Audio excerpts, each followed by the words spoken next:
Once again, Raymond Arroyo. Welcome back to The World Over Live. 2 weeks before the arrival of Pope Francis in the U.S., to sort it all out, we are joined by papal biographer, senior fellow at the Ethics and Public Policy Center, and author of the revised and expanded new edition of Letters to a Young Catholic, George Weigel. George, thanks for being here. Raymond, good to be with you. I cannot believe it has been 10 years since this book came out. First of all, I want to start with the book. Why did you decide to update it now? And tell people the things you added. You really added some extra places you visited along the way that really speaks to the de-Christianization of Europe. This book is catechesis by travelogue. I try to explain the main themes of the faith through visits to distinctively Catholic places around the world. I had more fun writing the first edition than probably anything else I've ever did. It was just great fun. But in the past 10 years, I have been to numerous places that seem to me apt on which to hang a theme. For example, why did Christianity die in Western Europe? Right. So we go to King's College Chapel in Cambridge, in Britain. Fantastic choir, beautiful musical tradition, no living Christian community. And I think about what happened in all of this. I think we've been aware over the past 10 or 11 years of some of the darker sides of the human condition. So I wanted to explore the mystery of evil, the reality of Satan, a prominent theme of Pope Francis, not generally noted by the New York Times. So we visit the cell in which Maximilian Kolbe gave his life for another and was subsequently canonized as a martyr by John Paul II. Enculturation of the gospel, the new evangelization, time to visit Our Lady of Guadalupe. I have a great affection for the country of Lithuania, for its stout resistance to communist persecution. So we go to a great site that's, in a sense, a memorial to that, the Hill of Crosses, in Chalais, which is really quite astonishing. And then flip over to Rome, to the Basilica of St. Bartholomew on Tiber Island, where there is a remarkable memorial to the new martyrs under communism, martyrs under the Third Reich, et cetera, et cetera. So these were things that seemed to me missing. And then to wrap it up, I take my readers to a remarkable parish in a totally improbable part of London, Soho, the most decadent part of the West End of London, where there is a fantastic Catholic parish, St. Patrick's, led by a remarkable priest, my friend Father Alexander Sherbrooke. And there we explore how you can be a vibrant Catholic community, liturgically, in service to the poor, pro-life, Eucharistic adoration, in the midst of the corruptions and decadence of the 21st century. To what do you assign the diminishing of Christianity that we've seen throughout Western Europe? I mean, clearly there's a collapse of belief, but with this migrant crisis now spreading, do you see, as some are suggesting, and I'll play a bite for you later, that this is an invasion, if you will, of people who do not share the cultural heritage or Christian foundation of the rest of that continent? Well, there is clearly going on here what the late, great Samuel Huntington called 25 years ago, the clash of civilizations. The reason why this refugee crisis has happened is that the United States, under the Obama administration, and the European Union have abandoned all sense of responsibility for keeping a measure of order in the most volatile parts of the world, which include the Middle East and North Africa. And that's where these refugees are coming from. Why has the faith collapsed in Western Europe? I don't think it's terribly complicated at one level. It's because people have ceased to believe. It's not that Christianity, to go back to Chesterton, has been tried and found wanting.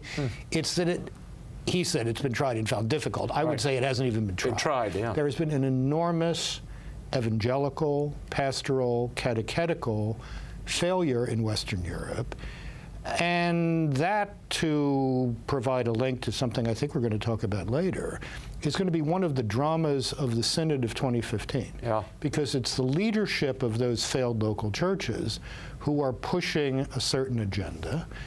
And they are going to be challenged by the livelier churches in the world, including the bishop delegates from the United States, but certainly the bishop delegates from Africa. What's going on here? You guys don't seem to be doing so well.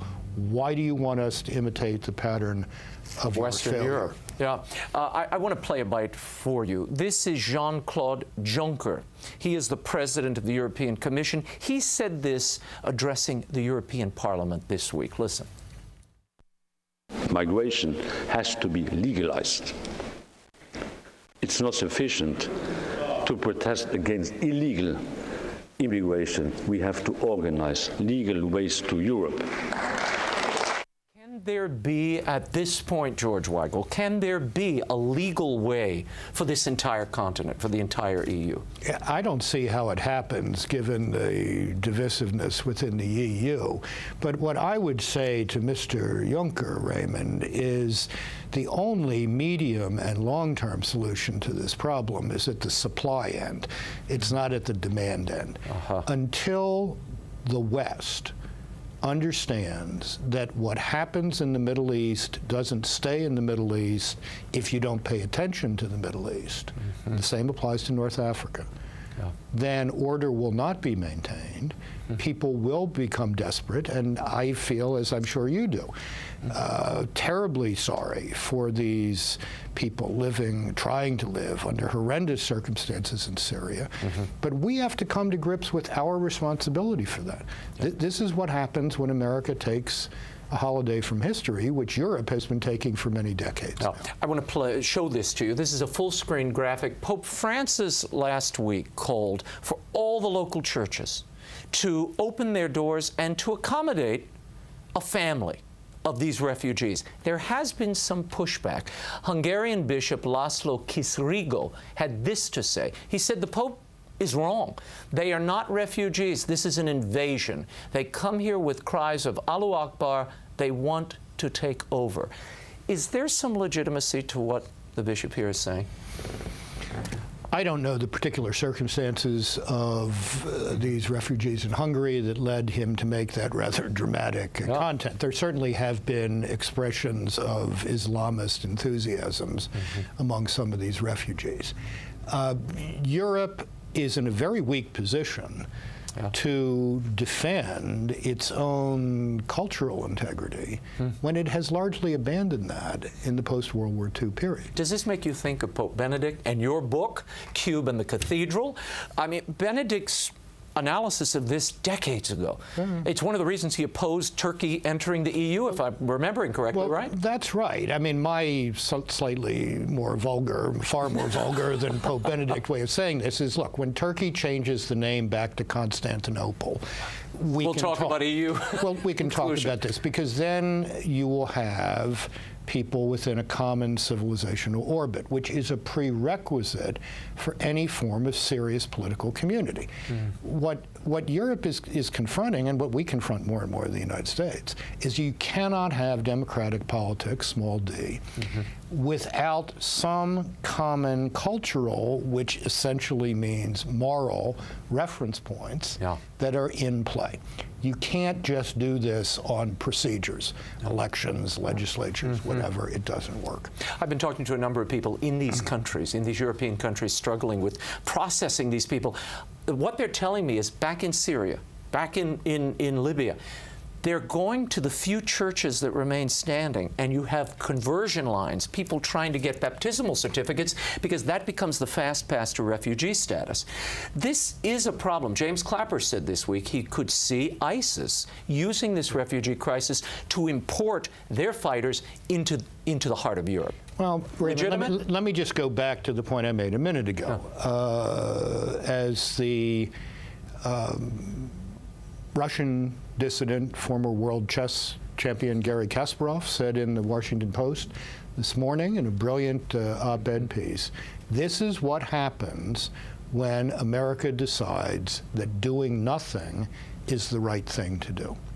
We don't have to re-adjudicate all of the questions of 10, 12 years ago to understand that when the United States, with Europe following it, because it isn't going to lead on its own, when the United States decides to take a holiday from history, at this moment in history, seriously bad things happen in the world.